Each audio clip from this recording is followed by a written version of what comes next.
they call it a young man's sport. And there's a lot of reasons behind that. Obviously, you know, when you're younger, you're more athletic, you're quicker, your reaction time's a bit better. Do you feel though you had any advantages during that series? And I guess I'll just throw it out there. You know, people sometimes talk about old man strength, right? And not just physically, but I think mentally as well. I think mentally, I had a big advantage over. I think not over everybody, but I think so because of my age, because of the things I'd done in my life. Ironman and 15 hours, 50 Ironman can be a very, very lonely and mentally demanding place to be towards the end. So yeah, I think I have a lot more. I had a lot of resilience that I was able to pull on when I started to get busted up. I used to get up at, so the training started at 5:15, and you've been there, we'd do like 5-10 minutes warm up. I would have to get up at 4 a.m. to do my own warm up at home. So I'd then get to the gym at 5 to do an extra warm up. So I would warm up for the warm up before the official warm, and then we'd do the session. And then straight after the session, Bev and I would call in at the Colorado swimming pool. This was middle of winter. The water was freezing, so I'd get in the water to make sure I could, hopefully get the body ready for the day after.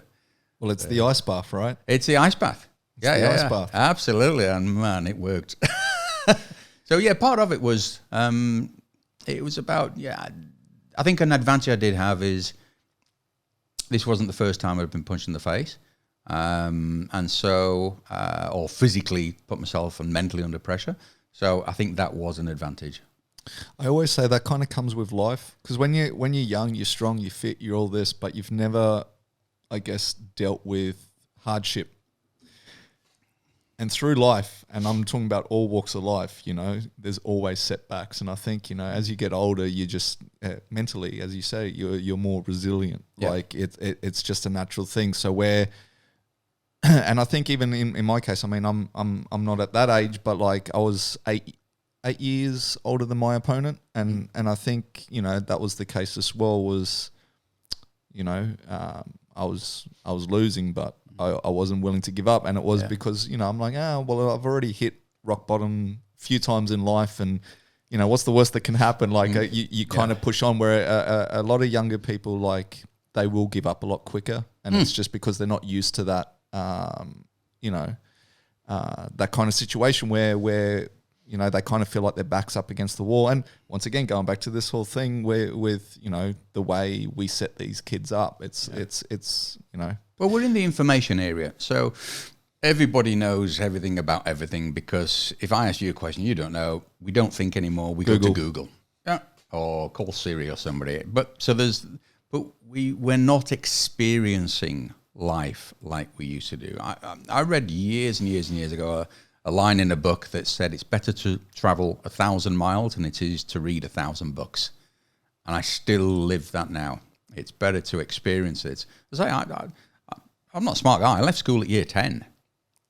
But now, because I've built businesses, because I've coached and trained other companies for the last 20 odd years, I've started and built and sold multiple businesses. That's the experience that you can't learn through study. You have to experience to know truly what the feeling is. What's that film with Good Will Hunting? There's a great lining there when he's talking to those young guys, and he's saying, you read books on love, but you've never experienced it. You've read books about Russia, but you've never been there. It's that type of thing. And that was probably one of the biggest advantages I did have at my age, is that when I got put down, or when I got hurt, or I was able to be flexible and manufacture a different approach to whatever the situation was.